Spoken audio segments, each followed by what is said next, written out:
The Chiefs signed themselves another versatile defender to man the edge of their defensive front. Let's talk about Alex Okafor.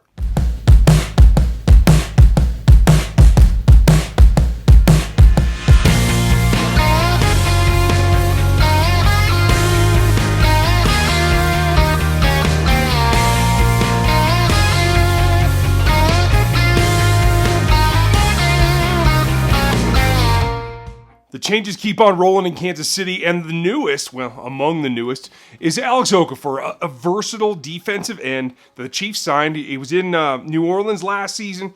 If you missed the Locked On Chiefs podcast this week, I talked with Deuce Wyndham, who covers them for The Athletic down there. Got a lot of interesting information about Okafor, so check that out on the other channel or on the iTunes feed. Apple Podcasts. And give that a listen, some great information from Deuce.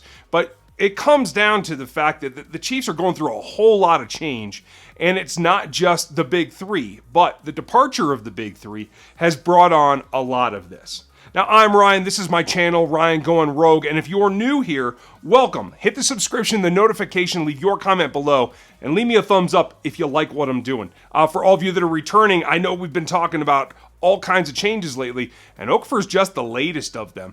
And he comes to a team that really needs to change the whole scheme that they put across the front of the defense.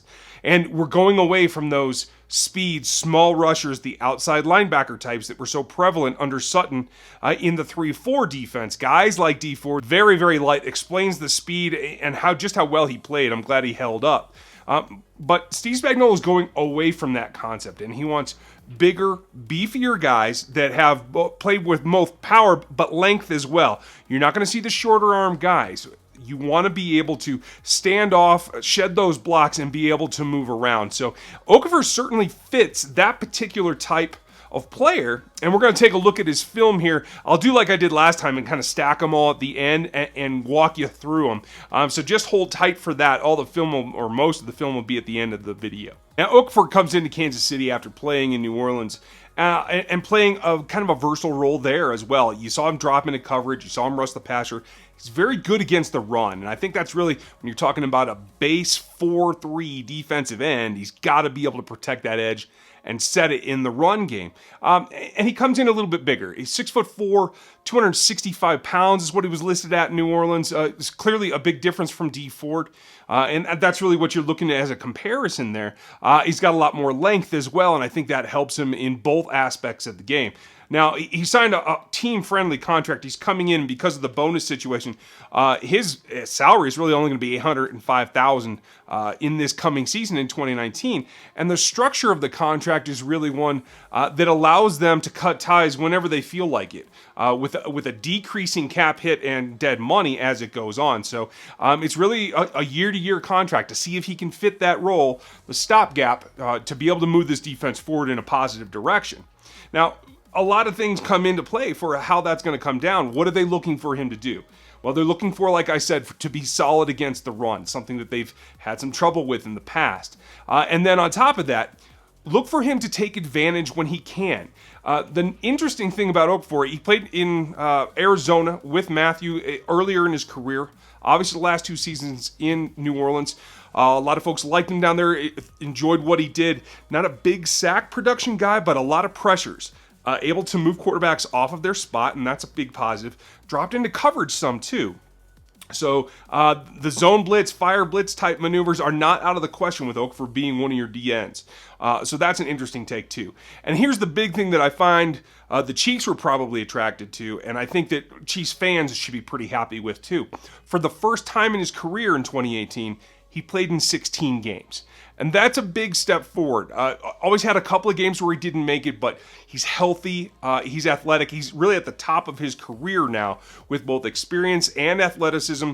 Not the fastest guy, more of a power guy that eventually gets home. And if you can get some coverage on the back end, you're going to play those two against each other, and I think it's going to be different. Because at the end of the day, what we're doing is we're seeing the Chiefs change from a pass rush and hope the rush gets there fast enough to take some pressure off of the back end to trying to emphasize the coverage and make it harder for quarterbacks to complete passes early, which gives a little bit more time to the guys up front. And that allows you to change over from a speed rusher to a power rusher.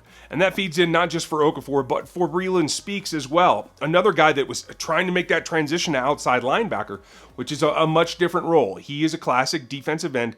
I even like him inside of the 3-tech. I liked him in college there too. So he can be a bit of a versatile guy out there as well. We saw him do some drops last season. So it is a mirror kind of. Alex Okafor is an older Breland Speaks, and Breland plays with some power as well. And so what you get is if you can get some coverage in the back from all the other things that they're doing, and we'll talk about the other signings, etc., here in the next couple of videos. But it allows them to have the power guys that need a little bit more time to get home. It gives them that chance. I think what you're going to see is them feed off of each other and be a nice combination. What we need to look at is exactly what he can and can't do. And so right now, I'm going to put some back-to-back, like I said, and let's take a look at the film. So here we're going to see him in the run game. He's at the bottom, and this is a double tight with one tight end backed off the line. He's going to come wham him. And what they're trying to do is basically isolate him. They're going to block down and try to kick him out. The ball should have gone really right where Okafor was, but he stood his ground, ducked under the wham block, and did a nice job stopping that and directing him back into where his teammates had already corralled everybody else. And here's from the other side. You'll see 86 come across, and he's just going to duck underneath it. Athletic move, savvy, not a big deal. Now here's a look at his straight-ahead pass rush. Not the bendiest guy, but you can see he can accelerate, and in a straight line, he can get to where he's going. He doesn't make this pass be adjusted, but he got some pressure. And he's just going to move this tight end out of the way and basically go around him. And it's fast enough that he gets some pressure, but this is more of a coverage mistake than his effort. And this next play is going to show you just what kind of a motor that he's got. And it's important because as a guy that's not going to get super speedy pass rush, he's got to work through the play. And even though he's corralled, he has to come back underneath. As the quarterback flushes the pocket, he's there to clean it all up. Now, would you like to see him get around the edge and really make that play the first time? Well, an athletic tackle is going to cut him off a little bit, and that's what happens. But it's persevering through the play to come back and make it that counts. I think the Chiefs can use that. And here we're going to see him do more of a Sam linebacker role in this particular alignment. This is something that the New England Patriots do a lot. He's going to crimp down, jostle some guys, break up some routes, and actually play some coverage in the middle of the field. This also gives you a good idea why linebackers have to do that shuttle drill in the combine to see what they can do. He's just going to make contact, throw off the initial route, come back to the guy coming underneath, and ends up disrupting two routes and helps flush that quarterback because he's got nowhere to go with the ball. This is a nice play. So at the end of the day, I think you see what I'm looking at, and that it's a positive thing that they've made this signing and given themselves a base to build from. Now, that doesn't preclude them making a draft choice that's going to play that position as well, particularly if you do get into third and longs and you do want some more forceful, speedier type rush. I could see them taking another young guy to play that position and be an edge rusher. It really allows them to play whatever they feel the strength is at the place that they're picking. They can take whatever they want. By battening down the hatches and getting a baseline defense set, you can take the best player available at what you think can help you do what you want to do. I think that's positive for the Chiefs going into the draft. Let me know what you think. Do you like this signing? Do you like what he can do? Do you think that they need to improve this position more, either in free agency or in the draft? Give me your opinion downstairs there in the comments. Let me know what you think. I appreciate all you guys hanging out. We'll be back for the regular Monday Q&A. Make sure you hit that. And I'll try to sneak in another video or two for you. Keep your eyes open, and I appreciate all your time. I'll talk to you next time.